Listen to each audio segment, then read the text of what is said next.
Good evening and welcome to a Monday Night Live. I am back. Got what it looks like. From the holidays.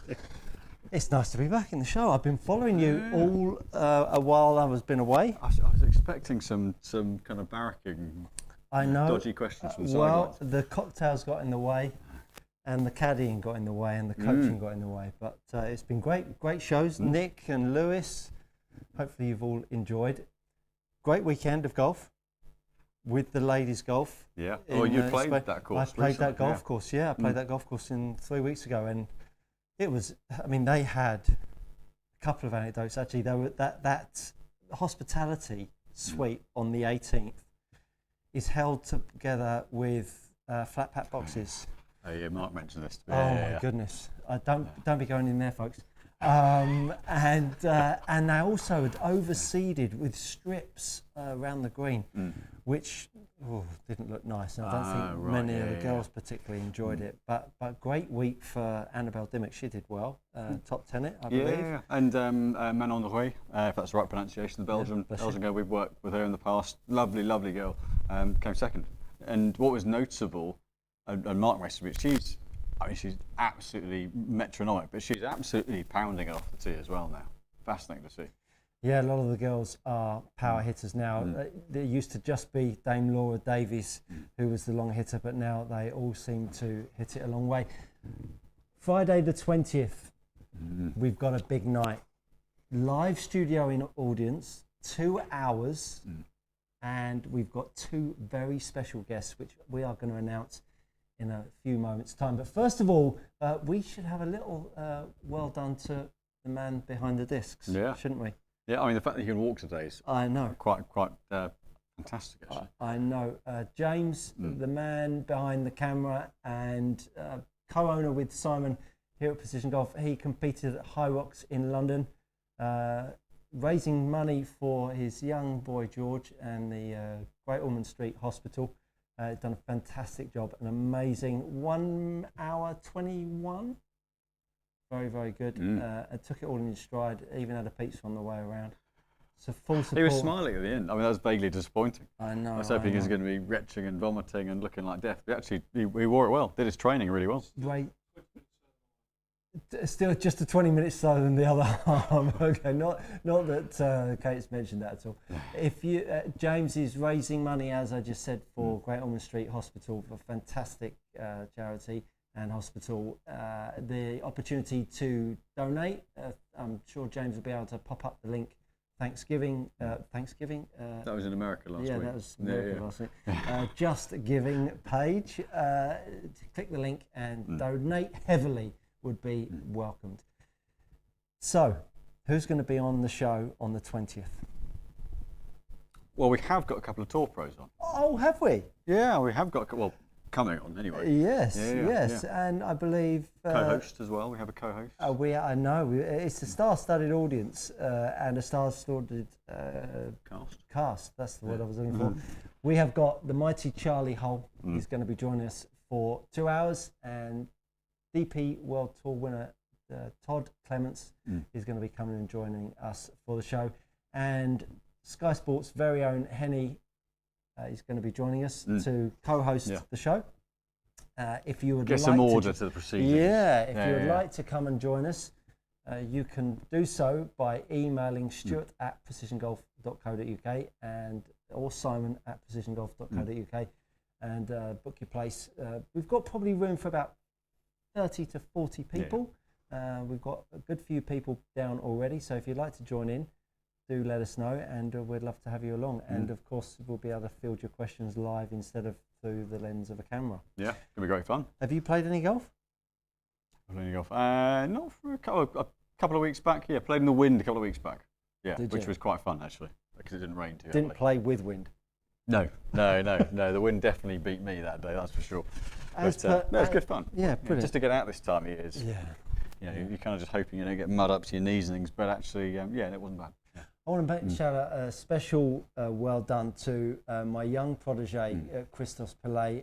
He qualified for the Junior European Open down in southern Spain. That's where I was, or one of my trips away in between the cocktails. And he qualified through winning Leatherhead. He qualified for this 5-round tournament, 2 rounds at La Cañada and 3 rounds at Torre Quebrada. He shot 6 over -2 that got him through the cut and played the final day. It was spectacular to play his first event and do that well. Was testament to his coaching, not his ability, of course. Fantastic ability. Despite the caddying. Yeah, despite the caddying. No, fantastic, and couldn't be more proud. His mum Bridget and dad Alex and his sister Sophia and Rocco were super proud. So well done at Christos. As usual, we've got the discs, we've got the questions. Let's get started. Right. Where are we going? Let's get cracking. Yeah, let's get cracking. So, oh goodness me, there's lots in. Mark Blass 49. Hi again from LA. Can you help explain balance point of a shaft and how it affects spin, face rotation? Is it the same as swing weight? Love the videos. Have been binge watching older videos. Love to hear. Oh, well, in LA you get better weather than us, so you can be out playing instead of just binge watching. But it's similar but different to swing. So swing weight is it's linked to the bounce point of the shaft, but it's also how you feel the club head and when the club head comes through. The balance point of the shaft really governs, as you build speed, kind of where the mass in the shaft is and how that impacts how the club kind of drops into plane, how you're hitting against it essentially. And swing weight forms kind of an addition to this as well in terms of how you and the club interact. So ultimately, you can't kind of make up for one being incorrect with the other. By that I mean you can't have a high bounce counterbalance shaft and a heavy head just to create a swing weight and it be correct if you need the balance in the bottom half of the club.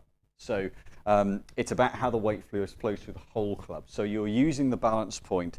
If you're someone who struggles to get the club squared up, then generally speaking, a higher balance point means that you haven't got to put as much energy into fetching the club head, so the club comes with you.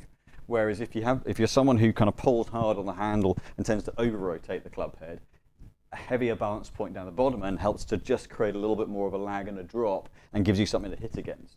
So you're using the dead weight of the club, the balance point of the shaft, and the head weight / swing weight to tie that all in together. So it doesn't directly affect spin. It can directly affect face rotation and how easy it is to square the club up, but you're just basically using the properties of the shaft and the swing weight / head weight to help that club head to arrive with you at impact. So in a nutshell, as a simplistic way as I can describe it. Nicely done. Not an easy one to summarise in a small amount of time. James Ferguson, hi. Question for Simon.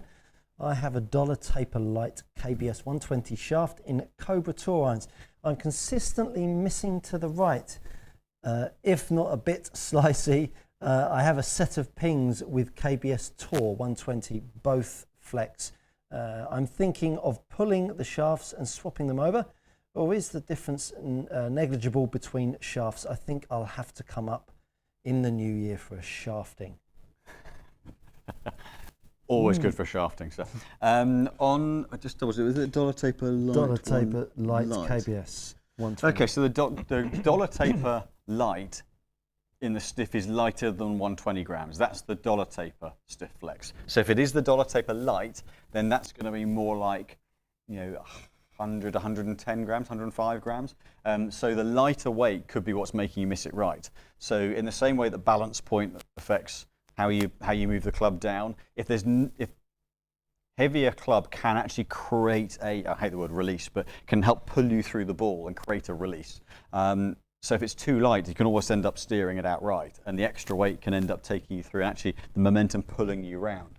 So if one set is working noticeably better than the other, then chances are, if it is the dollar taper light to the KBS Tour 120, then there is going to be at least a 10 to 15 gram dead weight difference. So strong chance that switching the shafts over will help, but if you want to be 100% certain, pop up with them, let us have a look, and we'll give you the answer. If you're just tuning in, we do this every Monday night, 6 p.m. We've got a very special show, Friday the 20th of December, live studio audience. If you'd like to be a part of it, Stuart at precisiongolf.co.uk. We've got Charlie Hull and Todd Clements and Henny from the Sky Sports. Yeah, and us Have too. you got your Christmas sweater lined up for it? You wouldn't see me dead in. I wouldn't see me dead in a Christmas sweater. We might have to be dead then. Yeah, I can't be wearing. I will have something Christmassy to wear. You've got eight. No, I have one with a dog on, which I won't be wearing. A new one en route. No, I'll get one. Can you compare a Modus 120 stiff against the Modus 105X stiff? Yes. Off he goes.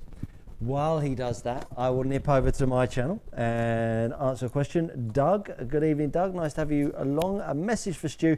Before I discovered your channel, my handicap was heading in the wrong direction and I'd given up trying to stay in single figures.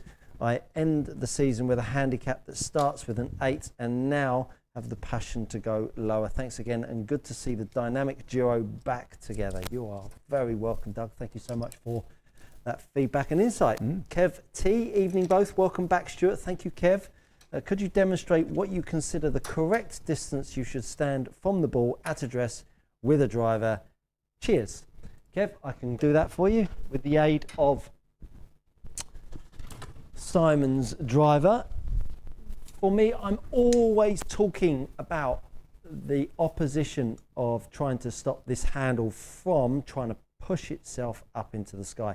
When we stand to the golf ball with a shaft somewhere near 45 degrees, that head is trying to pull itself to the ground, which means that that handle is trying to push itself up. So I always like to see the handle sit directly underneath my chest, underneath my shoulders. So in terms of a distance between groin, shall we say, and butt of golf club, you're going to be different for anyone. But principally, if you can imagine me trying to hold Simon's head under the water.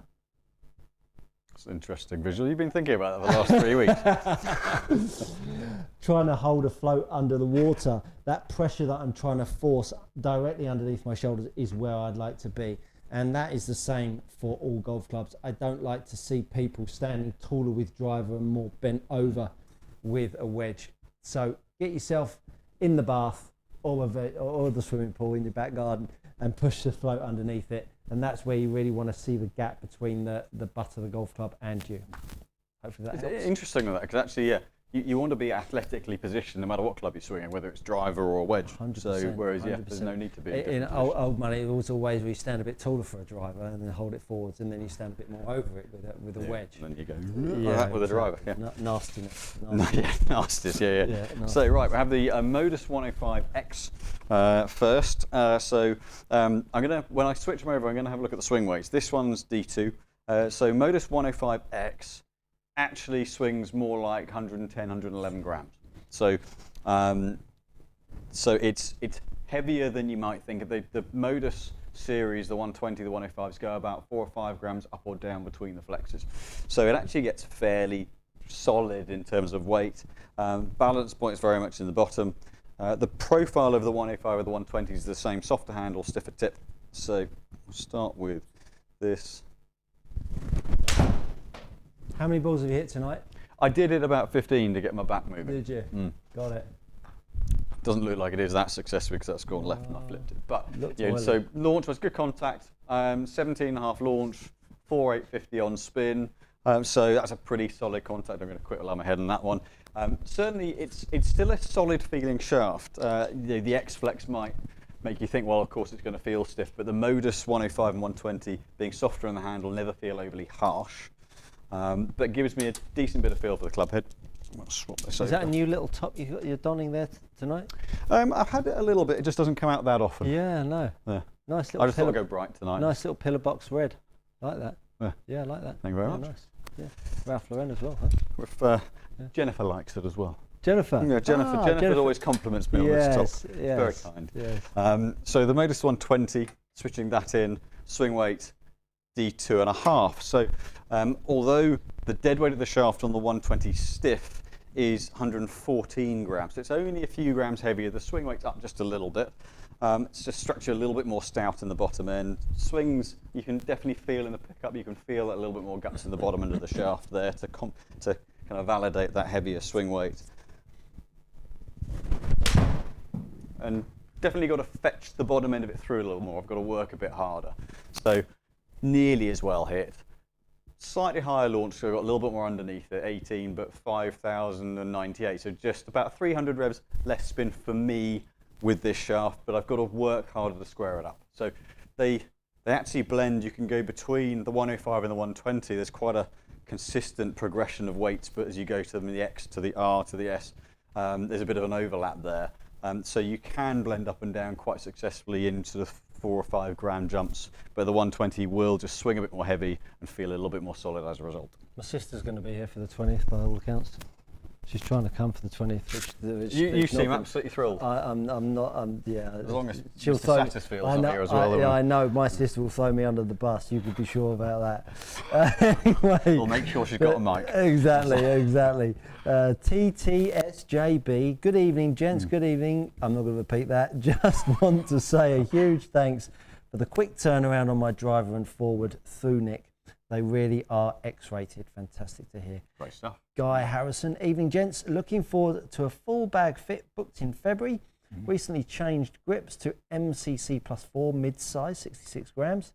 I mean, people, how do they know that they're 66 grams? It's amazing. It's on the website. Oh, okay. And strike angle of attack has got shallower. 6 iron is at 45 degrees dead weight. Can you recommend any lightweight mid-size grips to try? So if you're trying to keep a similar size, then Lamkin, the Sonar Plus series, they're nearly as big in the bottom hand. You can actually build up the bottom hand a little by an extra layer of tape or so to match the sizing. They're going to be about 57 grams. In terms of keeping that size, I mean, you can, if you want to go much lighter, then the Jumbo Max, the Zen Lights, they keep a bit of tackiness to them. They're kind of more like an Ionic in terms of feel. But to match a mid-size size, you have to go down to, I think it's the extra small in that one. And then the grip weight gets down to about 50 grams, 48, 50 grams. So, but the Sonar series in particular, the Golf Pride, the Z Cord mid-size is also lighter, but again, you're going to have to build up the bottom hand a little bit more to get to the same size, but that drops back to about a 56, 57 gram grip as well. Or good old Tour Velvet mid-size.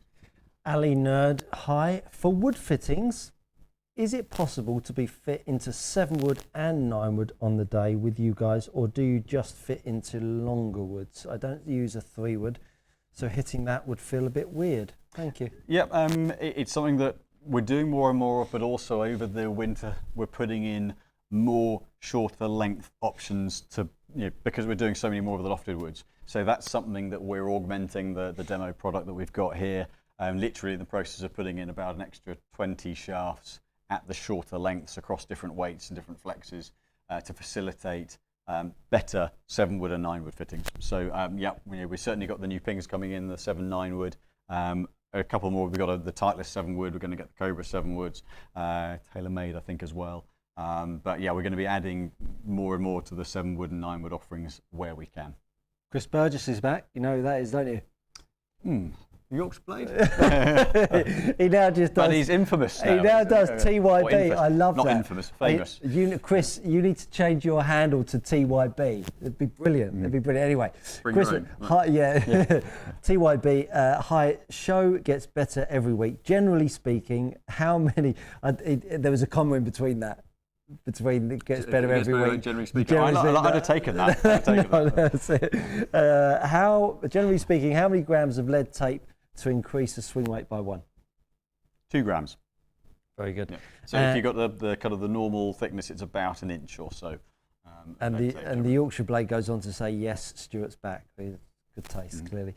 Michael Crowley, hi guys. What is the best type of sole width for a shallow angle attack with the tendency to hit fat shots?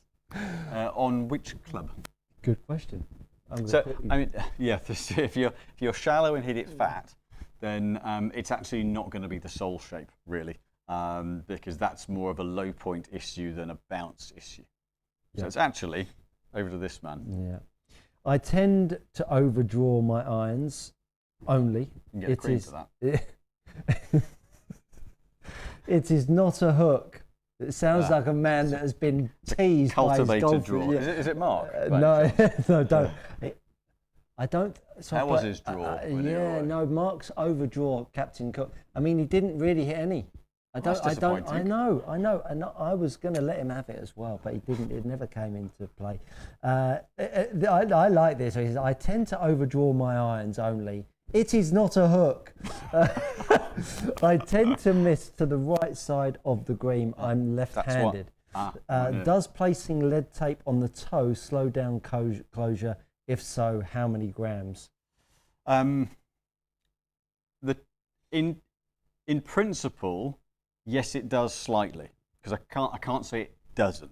Putting weight on the toe will very slightly slow the rate of closure, but it is so small that unless you're putting, if it's on an iron, unless you're putting 10, 15 grams on the toe, it's not even going to touch the sides in terms of rate of closure.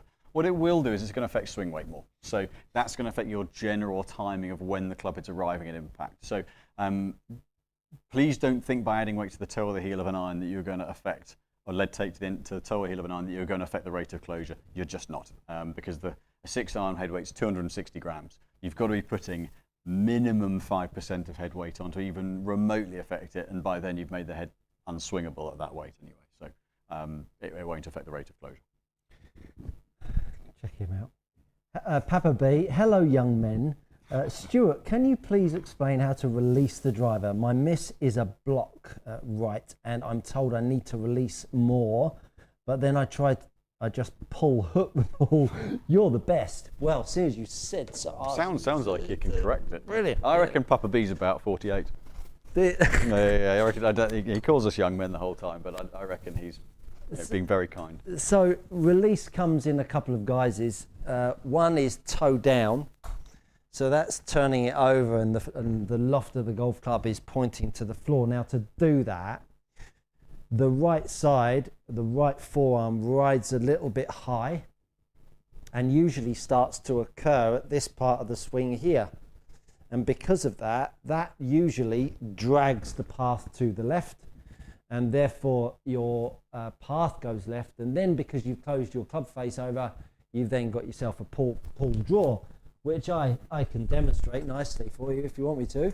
So there's the club face going over this way, turning it down, and so you get that face unloading, which gets that ball winging its way down the left, and there's the pull draw. So I've got a path down to the left with a face to path. Oh, path was only 0.1 left, but the face to path was close to it. So there's your pull draw. Technically, it was still left. It was still left. The other release pattern is trying to make the club head feel like it unloads with loft.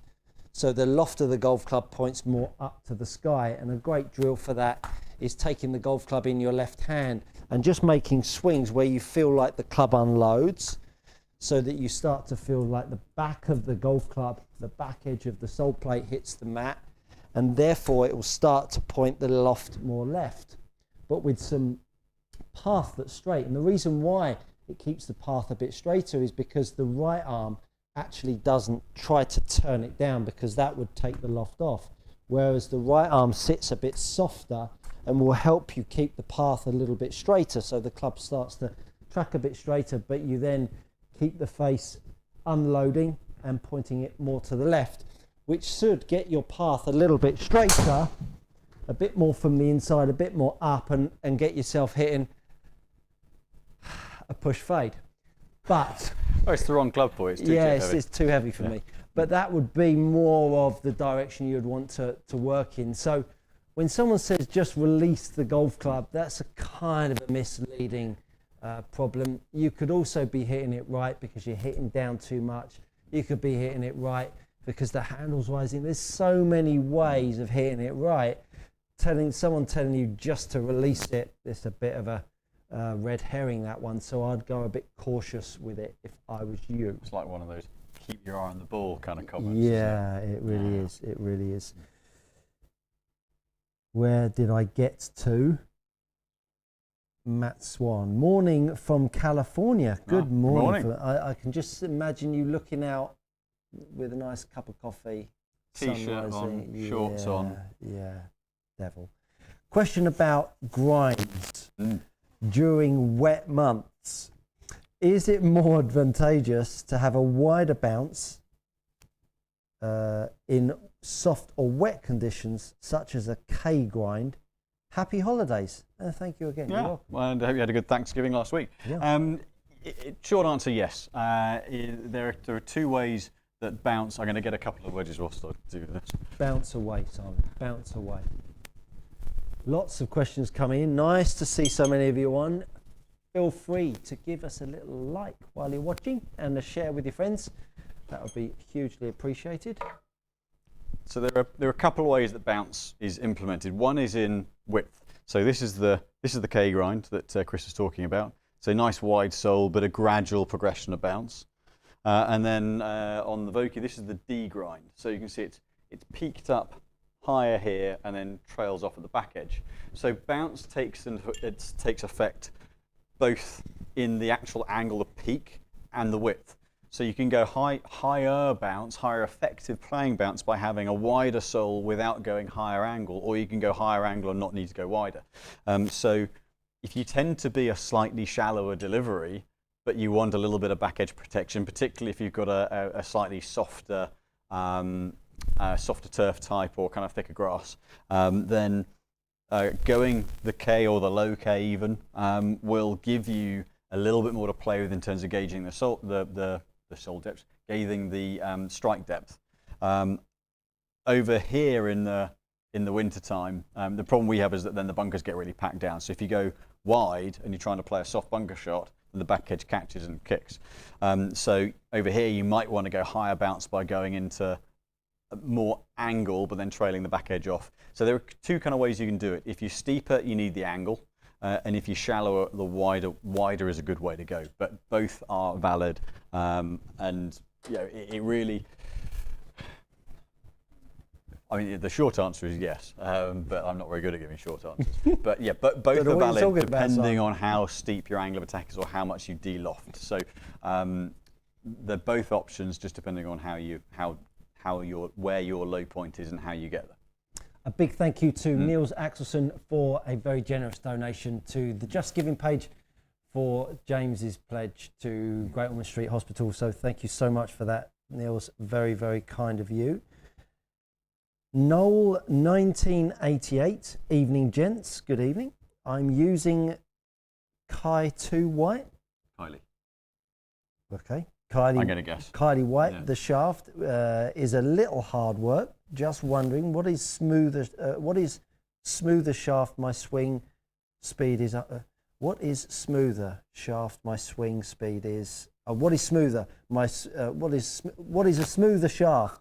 My swing speed is 100 to 102 miles per hour. You've missed this, haven't you? Got there eventually. I mean, the Kylie White in the 70, I think. Should have turned up to school. Is more of a. I mean, the white profile is stiffer tip, and in this case, it's heavier in the tip end. So it is quite a lot of shaft. Now you can make it a little smoother by bringing the balance point back up and going a less tip heavy shaft, but at the same weight. And if you want something that retains a load of stoutness and stiffness in the tip and a lower spin profile, then the new Diamana Blue series, that's a much more evenly balanced shaft. Gives you a little bit of kick in the middle, but stable at the tip, but will swing a bit lighter in terms of balance point.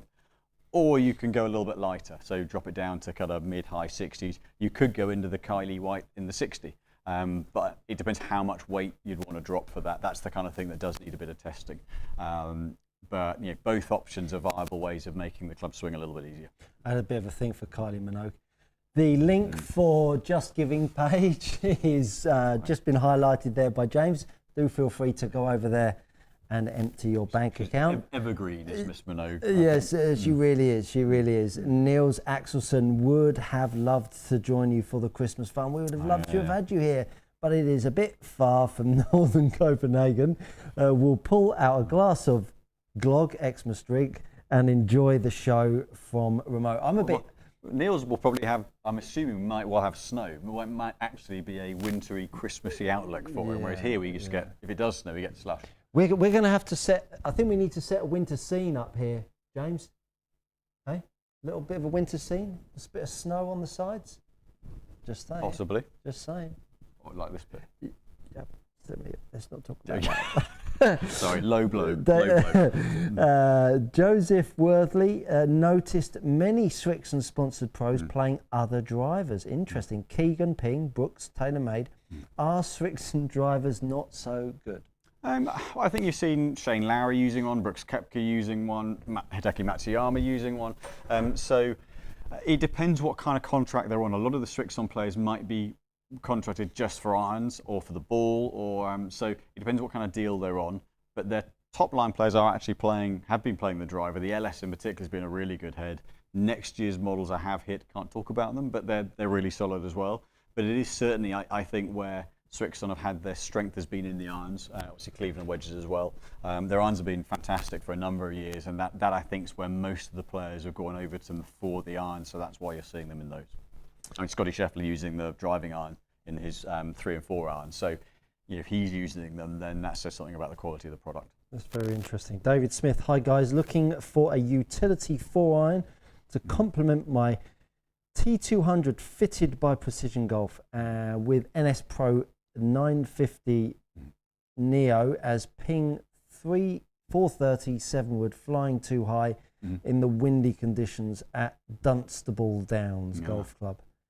Lovely golf course. I don't think there was a question in there. Wanting to match a driving, I mean, you can go. The T200 does do a driving iron, so you can build it as an extension off the irons and just literally match that and blend that through. One way of doing it is potentially to drop a little bit of shaft weight if you want to make it a bit easier to swing, either in a slightly lighter steel or into a graphite. But certainly, if you're looking for a real kind of strong flight, the T200U, the utility iron version, is a very good head for that, and will feel exactly the same. The left rough. TPI had a video with Iona Stephen standing closer to the ball as a drill for early extension. Can you explain how this works? If you do this and shank, is that due to early extension? Well, let's have a little. This would be one of my most feared drills. Yes. So, first of all, there is no shortcut to early extension. Standing close to it will probably give you more pain than help. So I would, I know Iona, I would respectfully, and Dave Phillips, I would respectfully to back away from that drill and go searching what is causing your early extension. The trouble with standing this close to it, I mean, I could stand uber close to it and still not hit it out the shank by just picking the golf club up and swiping across it. Sorry? I couldn't. I mean, I'm standing super close to it, lift it up, swipe across it. Oh, that one not so bad. And so my point is that won't fix your early extension. What you're better off doing really is trying to sense how much more forward bend you've got in your body. But the trouble is that when you're trying to create more forward bend in your body, which is getting rid of your early extension, the gap between the handle and the ground from early extension to no early extension has made your club head now hit the floor too soon. And so the biggest problem, or the biggest hurdle for fixing early extension, is making a golfer unload the club on a more horizontal plane, because they've been unloading the club more on a vertical plane. And so if you were to get less early extension, and every golfer's feel is made up of how they deliver the club, and you now take away that early extension, you're going to run into the ground. So you need to find where your problem is with early extension, and then you need to start to feel more comfortable with getting the handle closer to the ground and not hitting the floor. So early extension is a toughie to fix. Just standing closer to it, bless Dave Phillips and bless Iona, but that is not going to just sort of magically get rid of your early extension, I'm afraid. Yeah, one of the biggest causes of it is Iona is, she's pretty mobile, good shape. A lot of people sit at a desk all day, and if you haven't got mobility here and flexibility, then your early extension could be because you've got tight hamstrings, tight lower back, and standing closer to it isn't going to touch the sides because you're still not going to be able to get cleared and out the way of the club. So, as you say, it's just could be fighting a complete losing battle. across the line at the top, when the shaft points to the right of target, is a really strong attribute to early extenders. And so Iona is quite heavily crossed over at the top, drops the handle down in transition and drives the handle out to the right, which is what causes her early extension. So for Iona, you would want to get her more laid off at the top, which would help her early extension down through strike. That would be a better way to go than just standing closer to the golf ball, in my humble opinion. But look, there's many different views and thoughts on early extension. That's just mine personally. Richard Skinner, hi Simon, what are your thoughts on Vega VSC versus VDC irons for a 9 handicap? Which one would you choose? And are Project X 5.5 shafts regular or firm? Currently play DG 115 stiff. I'll do the second bit first. So Project X 5.5, yes, like I said, are, so if you take the rifle scale of frequency and relate it into where the dynamic golds sit, an R300 dynamic gold is about a 4.0 to 4.3 flex, and an S300 is about a 5.8. So 5.5 Project X is still pretty firm. The only reason you don't see anything softer than the 5.0 is because it's a really firmly designed shaft. Structurally, it's very, very stiff in the midsection. So you're never using it for someone who's not a pretty strong mover of the club. So that's still more what I call a firm, verging on stiff flex of shaft. And at about 118 grams, it's just a few grams heavier than the dynamic gold mid, but the balance point in the mid is much more down the bottom end. But the Project X will feel stiffer because the midsection is stiffer. With the Vegas, really soft material, well-made clubs, been around a long, long time. I think it's DSC to VDC. Ultimately, it depends how much margin of error you're wanting from the club. There isn't a formula of you play off this handicap, therefore you should play this club head. Monty got to world number 2 playing a game improvement categorized head. And there are 18 handicappers who can play blades. They might give up a bit of forgiveness at the long iron end of things, but it isn't as black and white as that. So ultimately, it depends on your strike pattern. It depends on what launch and spin you need from the head, and actually how much forgiveness gives you confidence as well. So you kind of have to put everything in the melting pot to work out which one is best. Very good. Tom Ashmore, evening gents. Stuart, could you show me a drill to help reduce my attack angle? I tend to pull hard at the top of the backswing, making the shaft very steep currently, 9 degrees down on irons. Wow, 9 degrees down. That is a fair effort, Tom. Hope you and Charlotte are both well. Tom and Charlotte, lovely couple. Oh, fantastic. Love a good couple. So, what? You must have had a few couples of shots over the last couple of weeks. Yeah, absolutely. So what I would get you to do is I would get you to set up with your ball in your standard position with an iron, and then I'd get you to shuffle back and get the ball in line with your left heel, and then keep the hand in the same spot and allow the club head to move above that golf ball. And so as it moves above that golf ball, you'll start to sense how the angle of attack needs to feel. Once you've done that a few times, you can then start to do some practice swings where you're feeling how the golf club is going to unload and rise up. Because of course, if you are someone that's dragging the handle and your angle of attack is too low, you are going to comfortably start to strike that golf ball. So you need to sense what a light angle of attack feels like. So once you've now started to master the club bottoming out, I'm going to blame my slight cold with my lack of coordination tonight. Once you've started to get the club to bottom out and the club to now rise up, now you can start to go a bit further back, start to feel where the break phase is. Well done, Simon. So now you can start to feel where the break phase is, which then allows the club to rise up. Because ultimately you're trying to feel how this left hand almost breaks down for you and allows that club to swing past you, to allow that angle of attack to rise. As I say, if you're really steep, that's where the handle will be. So you need to really encourage the strike, the feel at strike first, and then start to build up your backswing.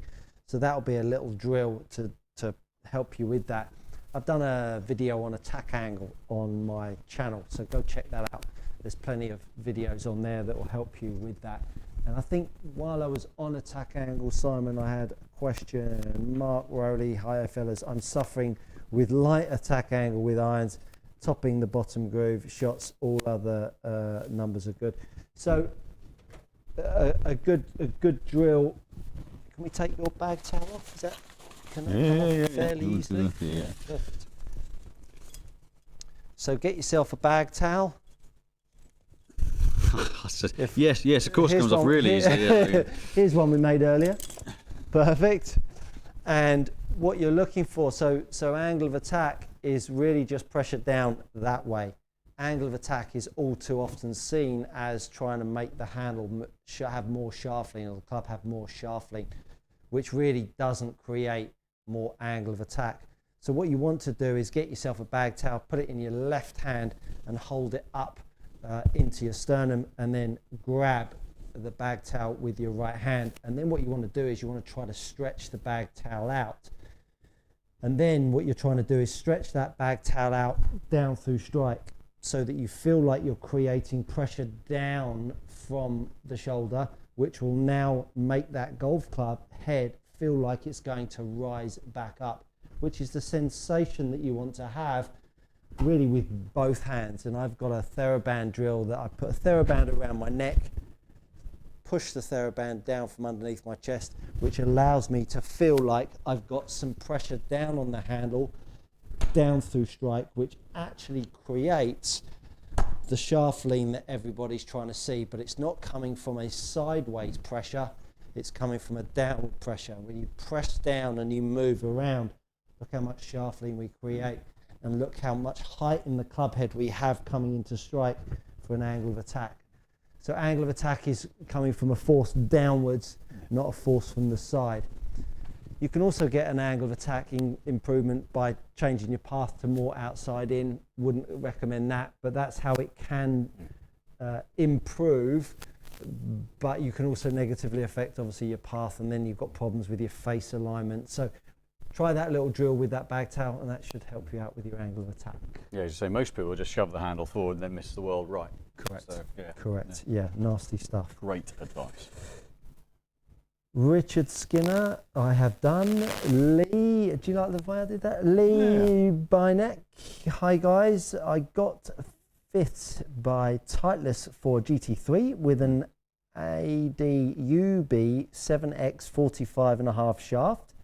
Spin still gets up to 3.5 with a 1 degree down attack angle, but get 170 ball speed. Lucky man. Any shaft recommendations to try? I'm afraid I can't give you one. Because whilst a couple of the numbers you've given me, it doesn't actually tell me anything about how you and the club are interacting. So there's no way I can give you a recommendation for that, because a shaft on its own won't just improve the spin numbers. What I would say is to be playing a shaft of that weight at that length, it will be impacting strike point, and that could be where the spin's coming from. So have a look at where your strike point is, but ultimately very few of the world's best players play a driver that length, especially if you're in a shaft that weight. That's a heavy shaft weight, so more often than not they're playing shorter than standard, and by standard I mean 45 inches, let alone 45.5. That's a heck of a lot of club you've got to control there. So that's probably hurting your ball striking, that will definitely be hurting your spin. David Elder, Simon, you may have been asked this before, but it looks like you line up out the toe. You are correct. I have been asked that before. Any reason? You know what? It works. I've never suffered with shanks, as you can tell, because I can say the word. But it's one of those. I historically had quite a lot of lateral move in the swing, so I can only surmise that to get strike, I've just crept a little further away over time. A little, almost like a bit of a swing trigger. I pull in a little bit as I'm about to take the club away. But you know what? Hits the middle of the face. So, you know, something like Nick, who one of our other fitters who was on the other week, he addresses it right out the hosel. That makes me want to vomit. So, yeah, but it works for him. Yeah. So, yeah. Gary Satterfield, I was talking to Suzanne. Suzanne is my sister. We've decided the big December show is going to be bring your own booze, and everyone has to wear spandex. It's going to be great.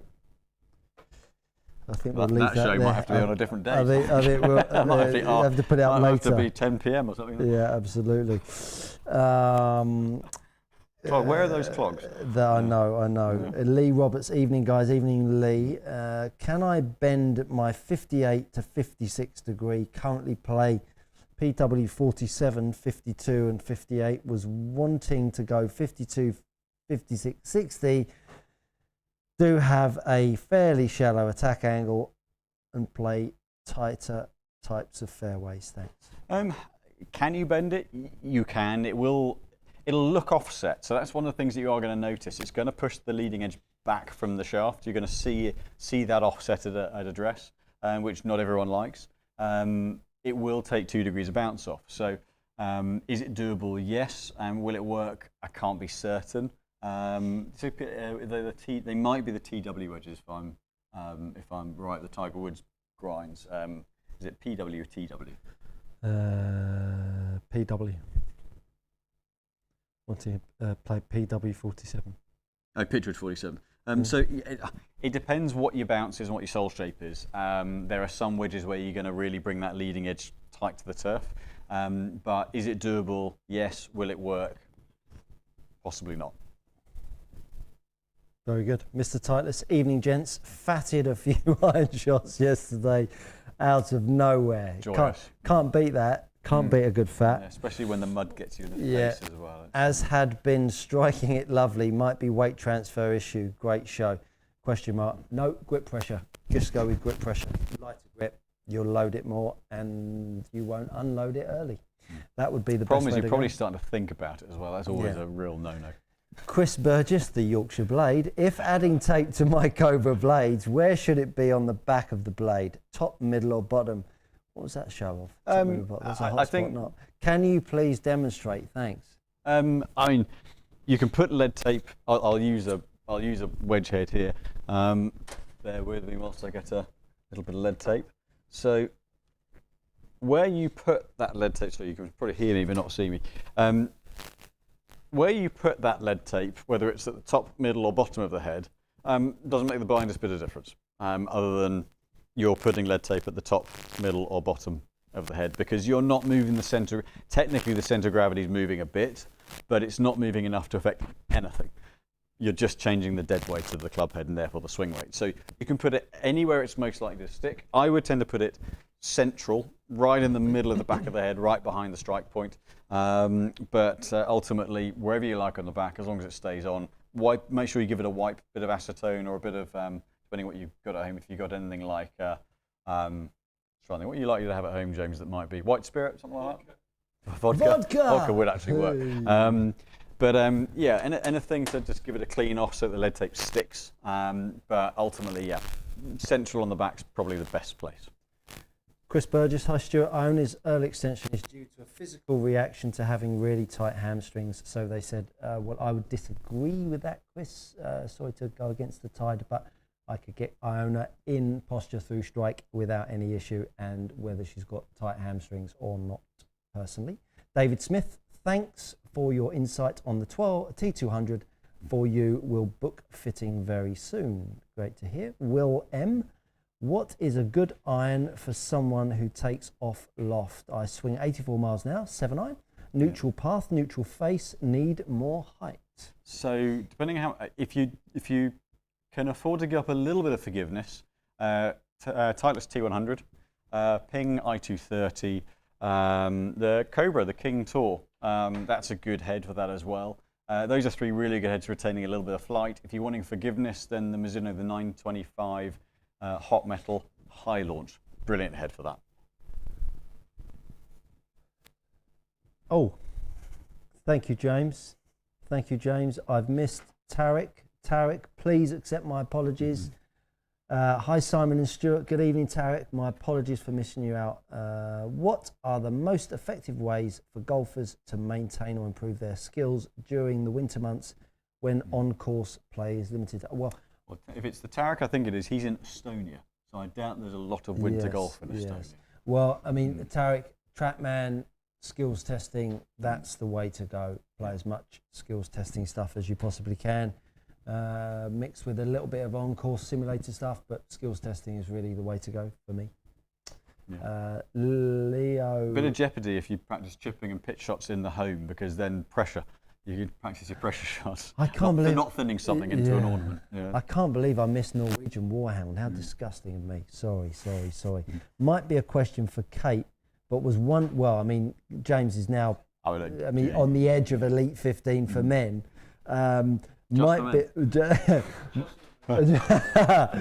Might be a question for Kate, but was wondering if years of early extension could compound the lead to sciatic issues. Could be I'm 52, going on 82, but curious on your thoughts. But well, yeah, quite possibly if you're loading your vertebrae like that. But I would think of it as unlikely. It's probably actually a better question for Stu, our chiropractor.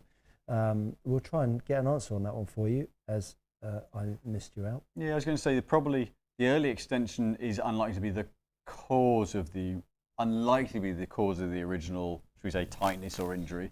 It's likely to be the other way around, but one probably compounds the other a little bit. Yeah. If you're practicing a lot and you're loading up your back a lot, so that's going to have an impact, I think.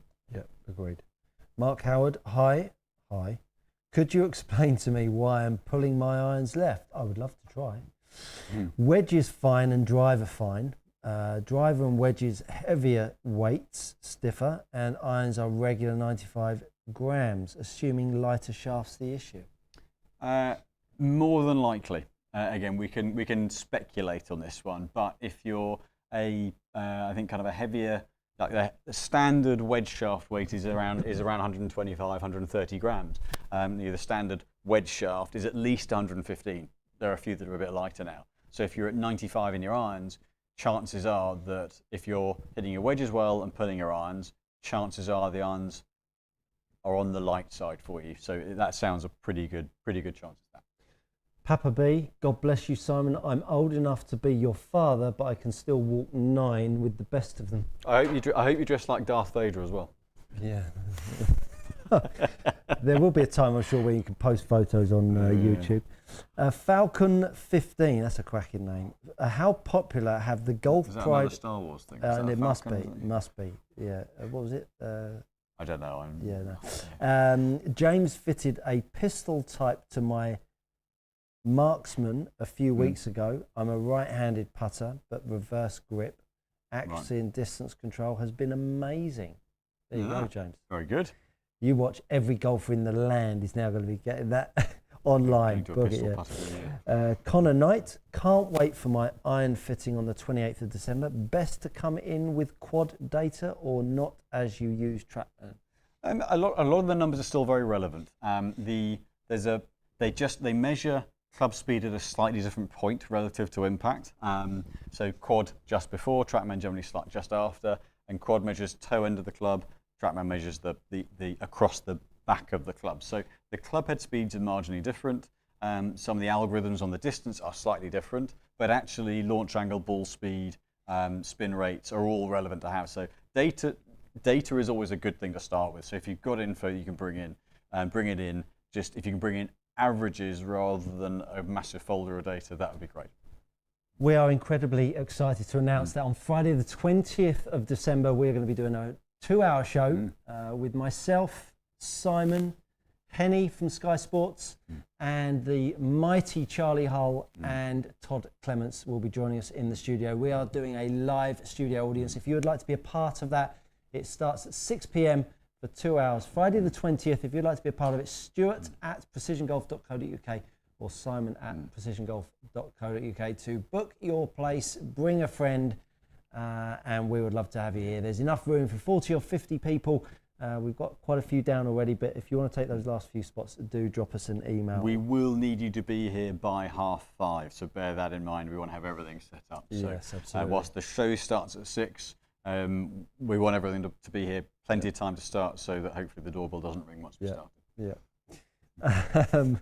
No ticky, you're not coming in. No ticky, no laundry. That was it. Yeah.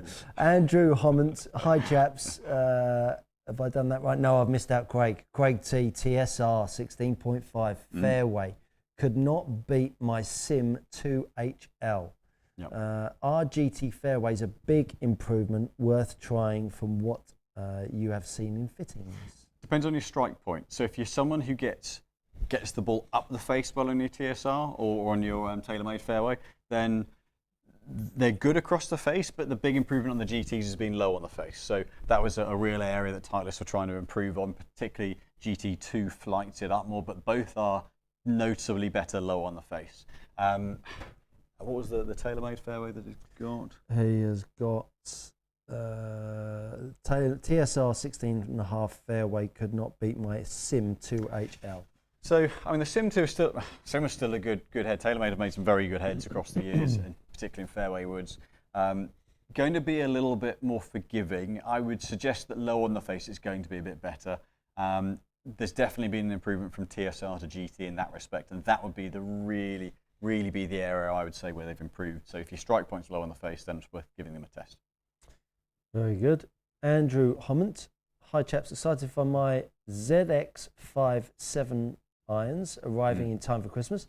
What can I expect to see in ball flight while I get used to them? Typically a fader and moving from 2 degrees upright to more standard. I'd have to look at the specs of what you had before, but the Strixon's generally very good for ball speed.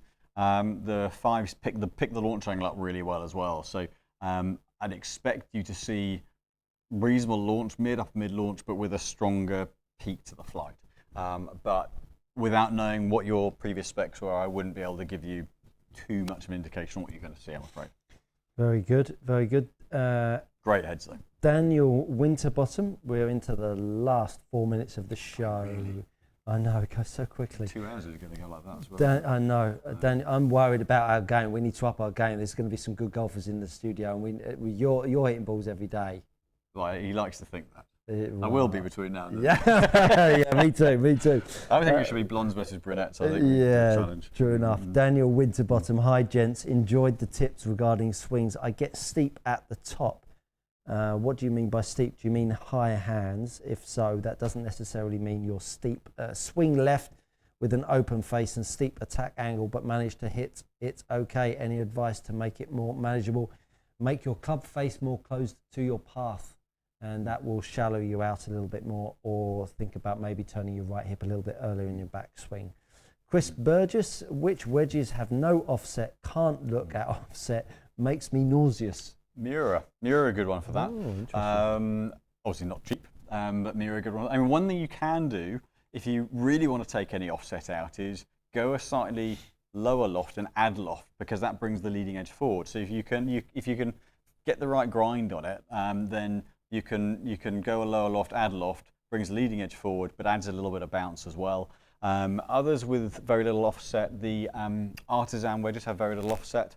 They tend to be more those sort of specialist ones. A lot of the brands have a little bit of offset, just particularly in that sort of neck part. I'm going to put this close to the camera. They tend to have a bit of offset in this part here. I don't have my finger in the way. Hang on, if I hold it there, is that better? Yeah, maybe. But that's where you generally see it. So if you add a bit of loft, you're going to bring that leading edge forward and square that off. So that would be one way of minimizing offset without going, depending how much you want to spend on a wedge, obviously. The Miuras are lovely, but they are a few £100 versus 150 for most, so you can minimize offset that way. The left rough, if someone has a swing direction change at the top of the swing and drops it under plane on downswing, is going to a tip balanced iron shaft going to make it worse? Struggle to fade it with the Modus 120. Quite possibly, yeah. If you tend to drop it under, then going heavy in the tip end is all it's going to do. So if you're tending to get the club going that way, if you put more weight in the bottom end, it's going to want to go that way even more. So then you're going to really start to throw it that way to square it off, or you're going to have to chuck it over the top, which doesn't sound as very likely. So it could be that lighter but keeping it a balance in the tip could be a good thing. Or if you're in Modus 120, I think I heard you say, then a more neutrally balanced shaft could help. One or other of the solutions is likely to be a good way to go. And our last question of the evening. Andrew Hommant, going from S300 to O-band CT115. My lessons are moving me from a fade to a tad more draw shape. That wasn't a question. Mind you, that's a big change in shaft weight, so yeah, hopefully that's helping you improve. Josh Gunton, I get a lot of left wrist pain. Anything on the swing that might have caused this issues? Not overly that should cause you wrist pain. No, that would be a weakness in your wrist more than. I mean, I coach all day, every day, and have done for the last 30 years, and I don't think I've heard anyone say that their swing has caused a wrist issue. It's been interaction with the turf that's caused them a wrist issue, rather than their swing has caused them a wrist issue, unless they've really tried to poke a round peg in a square hole, as in a swing change. That's all I would say. The only things I've seen potentially, if you do have a weak grip and you're then trying to square it off, that can put pressure on it. And if you're trying to kind of flick at it, because that can get you locked out and tight. That or grip being too small. That's something to have a look at as well. Josh Wright, hope Stuart checks the loft and lie of the iron he has been smacking into the ground all evening. Show tips. That's right, it's mine. Yeah, it'll straighten that up, no problem at all. Well, that has brought us to the end of the show. Well, let me tell you, it's been nice to be back. It's been lovely, good fun. And I'm here all the way into the new year and beyond. No trips, cocktails, that sort of thing. Must be time to go away soon, isn't it? Well, James and I'll go to the trade show end of January, and then Victoria and I. Well, actually, we've got our Greece trip, and I'll have a couple of days up in St Andrews, hopefully sort of summertime. But actually, in terms of holiday-wise, I haven't got anything planned yet. Okay. Well, as I say, we've got a fantastic show coming at you on the 20th of December. If you'd like to be a part of it, 6 p.m. Charlie Hull, Todd Clements are the big stars of the show. They're going to be joining us live in the studio with a studio audience. If you'd like to be part of that, drop us a line at stuart@precisiongolf.co.uk, simon@precisiongolf.co.uk to book your time and your place. Got to be here by 5:30. No ticket on the door, just need to be in by 5:30. So drop us an email, we'd love to have you with us. Slightly quieter now, coming into the Christmas period. This week's still pretty busy. Is it? Which is great. Yeah, of course. But yeah, it'll gradually come to the second half of the month, it'll tail off. So actually, if you were wanting to get something checked out sort of last minute, back end of the year, actually the next couple of weeks is a good time because we will start to see some holes in the diary. Yeah, brilliant. Super. Well, thank you so much for your participation as ever on these Monday Night Lives. They wouldn't be anything without you guys and girls joining us. Thank you so much. We look forward to seeing you next week. Have a great golfing week, and we'll see you next Monday.